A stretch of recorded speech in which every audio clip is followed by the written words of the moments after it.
La petite table, là j'ai prédébité les deux pièces que je vais passer à la CNC en fait pour faire les pieds. Elles sont en cote définitive, il faudra que je les cale proprement dans l'angle.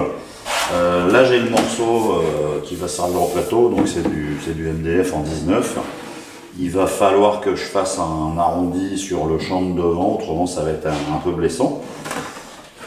Les champs, c'est-à-dire en fait le tour du plateau, j'ai une bande de champ pré-encollée, alors c'est très fin, ça fait c'est du 3/10, c'est pas hyper solide mais ça suffira, qui a presque la même couleur que ce que je vais mettre au-dessus. Donc je vais utiliser ça pour plaquer les côtés bien sûr une fois que j'aurai fait le congé. Et sur le dessus, comme c'est une table sur laquelle il va bouffer, en fait j'ai pas voulu utiliser de mélaminé. Donc ça il me restait une chute, c'est du stratifié 8/10, donc c'est le même matériau que le méla mais c'est beaucoup plus épais. Et c'est beaucoup plus résistant aux griffures, ça se nettoie très facilement. Donc j'en ai découpé deux morceaux, un tout petit peu plus grand que le plateau, pour pas avoir de problème de positionnement, c'est-à-dire je suis en débord de 10 mm par rapport à tous mes côtés. Et je vais venir plaquer ça, donc évidemment un dessus, un dessous, ensuite il faudra affleurer, on verra ça plus tard.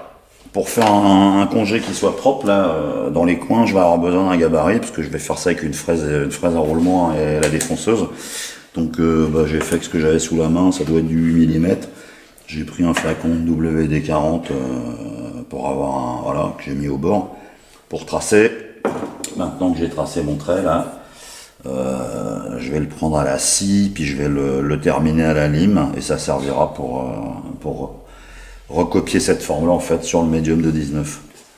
Avec le gabarit là je vais venir à fleur dans l'angle, je vais retracer en fait la forme. Alors pourquoi? Parce que il y a toute cette matière là qu'il va falloir faire sauter, et en fait faire ça à la fraise, à la défonceuse, ça fait beaucoup trop de matière à retirer. Donc je vais mettre un coup de scie le plus près possible du trait, hein. Je vais laisser quelques millimètres, ce qui fait que ça sera beaucoup plus facile en usinage après.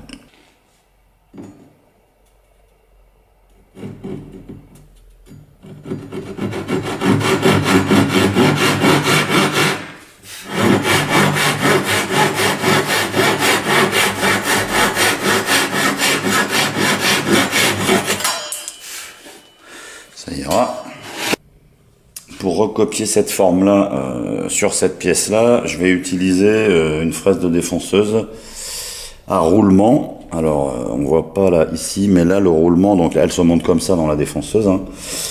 Ça, c'est pas une fraise à copier, c'est une fraise à affleurer, c'est-à-dire que le roulement se trouve en bas.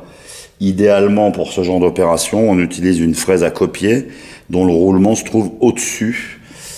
Le principe, c'est qu'on vient fixer son gabarit sur sa pièce. Je vais pas le faire là. On arrive ici, le roulement prend appui en haut. Hop, on fait un tour et c'est réglé. Là, j'ai pas de fraise à copier, donc j'ai que cette fraise à affleurer qui est en bon état. Donc, il va falloir changer l'opération, c'est-à-dire que il va falloir que je vienne mettre mon gabarit sous ma pièce. Et à ce moment-là, je vais pouvoir régler la profondeur de la défonceuse pour que le roulement prenne appui sur le gabarit qui est en bas. Et ça va venir usiner par au-dessus. C'est le même principe, mais à l'envers. Voilà, c'est un petit peu plus galère. Là, c'est un tout petit usinage, donc je vais laisser dépasser tout ça dans le vide. Je vais venir par-dessus et ça marchera aussi. J'ai fixé les deux pièces sur la table de travail, donc le gabarit avec l'arrondi en dessous, puisque c'est une fraise à copier, ma pièce au-dessus. Et là, j'ai réglé la profondeur de ma défonceuse, c'est-à-dire que mon roulement, le roulement qui est ici, il appuie sur le gabarit. La partie qui coupe, elle est ici. Elle dépasse très légèrement, très légèrement au niveau du gabarit. Alors, ça doit pas normalement entamer le gabarit, puisque si votre fraise est en bon état, le roulement et la fraise ont exactement le même diamètre.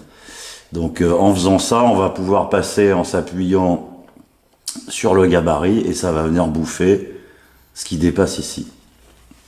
Avant l'usinage, et même avant de monter la fraise, hein, évidemment, toujours vérifier que le roulement tourne parfaitement librement. C'est le cas ici. Ce qui peut se produire au bout d'un moment, c'est qu'avec la poussière, elle finit par rentrer dans le roulement, même s'il est censé être étanche. Donc si ça tourne pas bien, on peut le démonter. On peut aussi mettre quelques gouttes d'huile très fine, type huile de vaseline pour un petit mécanisme, mais il faut qu'il tourne bien. Et quand je fais ce genre de choses, en fait, systématiquement, je monte aussi la rallonge de table. Alors ça prend presque rien. Quel est l'intérêt de faire ça? C'est qu'en fait, comme là on va usiner au bord, je vais essayer de vous le montrer comme ça. Si j'ai pas la rallonge, j'ai une surface d'appui de la défonceuse sur la pièce qui est faible. C'est-à-dire en fait les trois quarts de la défonceuse, peut-être pas les trois quarts, mais la moitié, en tout cas toute la masse est à l'extérieur et elle va avoir envie de basculer. Donc c'est galère. Là ça permet d'être certain qu'on va rester à plat et qu'on va toujours être perpendiculaire au gabarit quand on va usiner. Alors avant d'usiner, je vérifie que j'ai la place, c'est le cas ici, tout juste, de venir faire mon angle et que mon extension, l'extension qui est ici, va pas taper ni là ni là. C'est un des intérêts aussi de faire des gabarits qui soient beaucoup plus longs que la partie qu'on a à usiner, parce que ça permet de les serrer en se gardant la place pour manœuvrer. Avant de brancher, toujours vérifier qu'elle n'est pas engagée. Vitesse de rotation, c'est une fraise de relativement petit diamètre, je vais me mettre à 5. Là je suis pas au contact, hein. Là j'y suis, je vais démarrer dans le vide.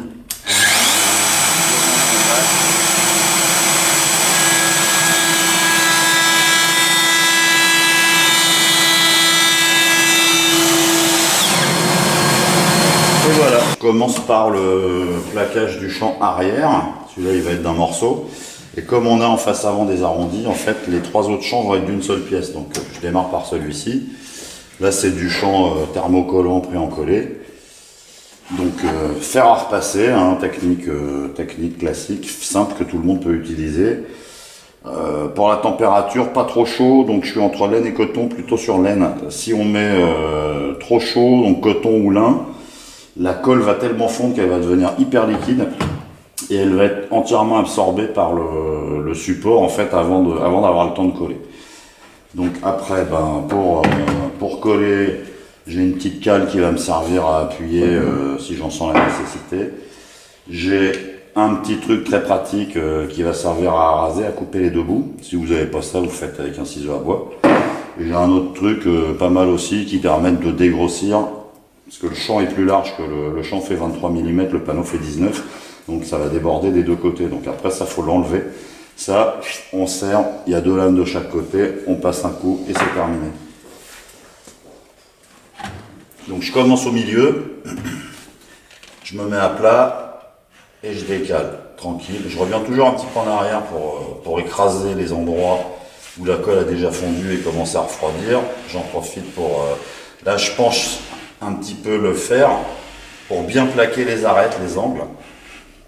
Et je progresse tranquillement. Pas aller trop vite, que ça ait le temps de fondre. Un petit coup sur les arêtes. De l'autre côté, je reviens. Là, j'arrive au bout, donc je fais attention à pas aller trop loin pour pas casser le champ, pour pas le plier, le péter d'un coup. L'arête, l'autre arête. Ça devrait aller. On peut appuyer avec le doigt un peu si on veut, c'est chaud mais pas trop. Et il me reste plus que ce côté-là. Donc dans l'autre sens. Les arêtes, l'autre arrête, là, hop, là j'arrive au bout, je le sens, ça bascule, donc je vais pas trop loin, une arrête, l'autre arrête, et voilà, c'est chouïa chaud, donc on peut utiliser la cale si on veut. Donc maintenant tout ça c'est collé, il faut couper à ras, donc ce petit truc assez pratique. Je sais pas si vous voyez bien, en fait c'est une espèce de mini guillotine, c'est fait pour, hein. Donc ça se met comme ça, je viens bien embuter, crac, c'est tranché net, pareil de l'autre côté. Pareil de l'autre côté, c'est à fleur, et je vais utiliser donc ce petit truc, je sais pas si on voit bien. Donc ça se resserre avec les doigts. Là, ici et là, il y a une lame qui tranche. Donc il y a un sens, hein, c'est pour ça qu'il y a des flèches, hein, c'est le côté coupant par là. Donc, comme ça, je viens, je pince. Et voilà. Donc c'est pas... Il en reste toujours un petit peu, et tant mieux. Donc ça, je vais le finir avec un petit coup de ciseau à bois et un petit coup de papier de verre pour que ça soit complètement affleuré. Pour finir d'affleurer le champ, je mets la pièce bien à plat, je la tiens, là je la serre pas. J'utilise un ciseau à bois de 30 mm, très bien affûté. Et normalement, il suffit de passer tout doucement. Là on voit que ça me lève un petit copeau tout le long. Et ça suffit, c'est parfait. Là, comme on va venir recoller un autre matériau par-dessus, je ne vais pas le poncer. Sans ça, je vais faire un arrondi et le collage sera pas bon. Pour les trois autres côtés, puisque en fait la bande est continue, donc j'ai coupé une bande largement surdimensionnée en longueur. Vous voyez qu'ici j'ai beaucoup trop, et de l'autre côté j'ai beaucoup trop aussi. Même principe, je vais commencer au milieu, je vais aller vers les deux arrondis. Je vais faire celui-ci. Alors c'est assez flexible pour épouser un rayon de ce type-là, hein. Je vais faire celui-ci et je vais m'arrêter probablement par là. Ensuite, je changerai ma pièce d'orientation. Je préfère travailler à plat, c'est plus facile. Donc là, je vérifie que je suis centré. Et on va partir au milieu, sans bouger le champ. Si vous vérifiez que c'est centré et qu'après on le bouge, ça ne sert à rien. On va arriver au premier angle. Donc là, c'est un peu plus galère. Il faut réussir à suivre la courbe tout en gardant son éclairage. Là, je suis pas mal. Pour affleurer ce champ-là qui fait tout le tour, je peux pas utiliser le petit gadget tout simplement parce qu'il n'est pas fait pour passer dans les arrondis. Donc ça ne tournera pas. Donc je vais le faire avec le ciseau tranquillement, éventuellement en plusieurs fois. C'est-à-dire que on peut attaquer au milieu si on veut, hein. On n'est pas obligé de démarrer dans un bout, voilà, j'y vais tranquille. C'est plus épais, le copeau il fait presque 2 mm, donc il vaut mieux passer. Là le champ est très fin, donc ça devrait aller. Un petit coup de papier de verre, c'est du 120 un peu usé, avec une cale, hein, pour être sûr d'être à peu près à plat, et ça va finir le boulot. On va pouvoir passer au plaquage du strat. Alors maintenant que les champs sont faits, alors si j'ai d'abord fait les champs, c'est pas par hasard. Il y a une raison à ça, c'est qu'en fait ça va être un dessus de table, donc elle va être sale, donc il va y avoir des coups d'éponge et de la flotte.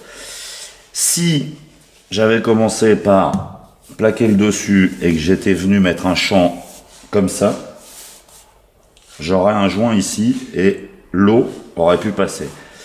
Ici, avec mon champ, j'ai un petit joint par lequel l'eau pourrait éventuellement passer, mais il va être recouvert par stratifié, collé, donc et sur le médium et sur les 3/10 de champ thermo, et c'est le champ du dessus qui va être affleuré. Donc le joint il sera comme ça, au lieu d'être comme ça, et c'est plus durable d'un point de vue humidité.